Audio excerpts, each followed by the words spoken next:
Today I'm operating the Prinoth Snowcat.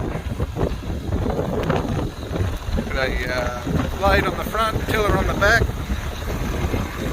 big wide tracks for tractions.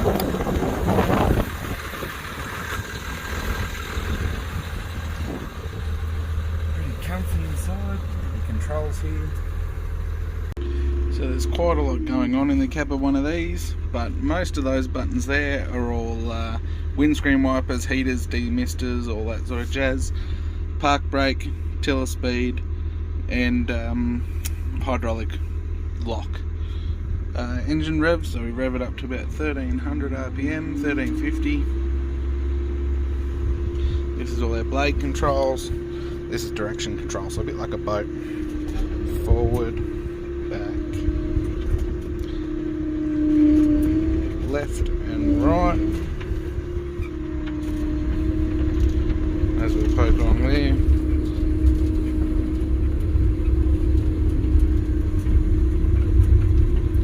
We have our roller button for our thumb there, so we can slow down, speed up using this as well.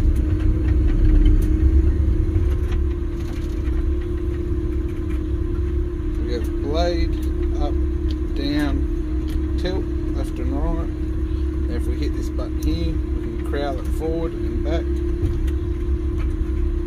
swing it left and right. Another button on the back controls the wings,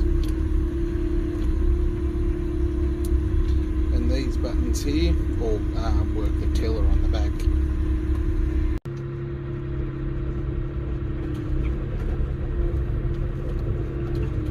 It is my first day operating the SnowGroomer. I've not been in it before, so it's all a bit of a learning curve at the moment. It's not quite like operating anything else I've operated before, so it's a big learning curve, but it's certainly a comfortable machine to be in. It's got Recaro seats, which are bloody awesome. It's nice and quiet in here, so compared to being in the dozers there, it is absolute heaven. But different controls are just a bit to wrap your head around, I find. They just tend to do things a bit differently than most other manufacturers would, I feel, but hey, it seems to work for them. It's just trying to wrap my head around it so I can get to doing it the right way. We will get there eventually though. It's all seat time, so the more I sit in one, the more I'll get better at it, I hope, but as long as it doesn't take me too long.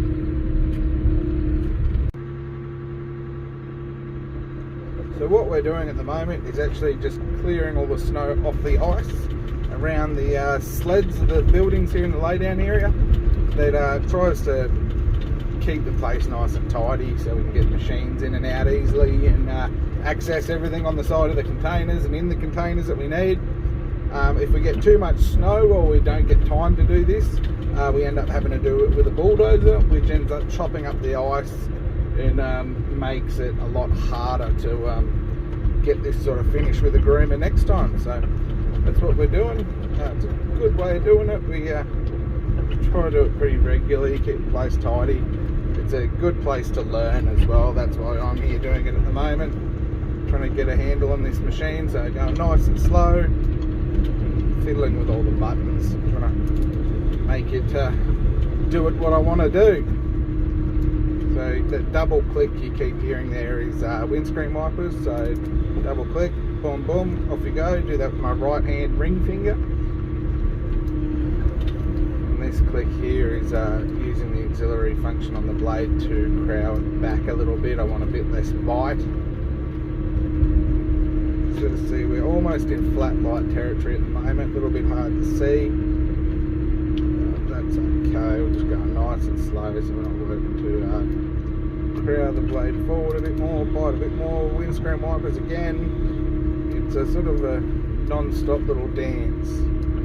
Crowd back a bit as we nip over that hill. I don't want to bite too much, I just want to sort of carry what I got.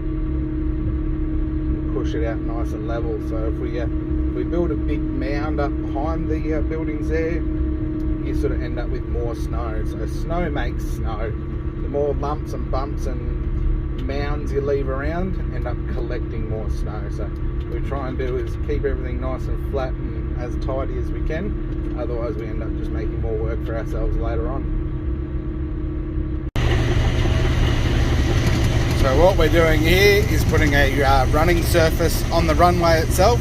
So we're using the tiller of the SnowGroomer to almost like rotary hoe the top part of the glacier, and then the machine puts a corduroy finish on it, so that adds a lot of grip. They say it's not far off the grippiness of tarmac once it's all frozen, so it's yeah, not a bad surface for landing planes on.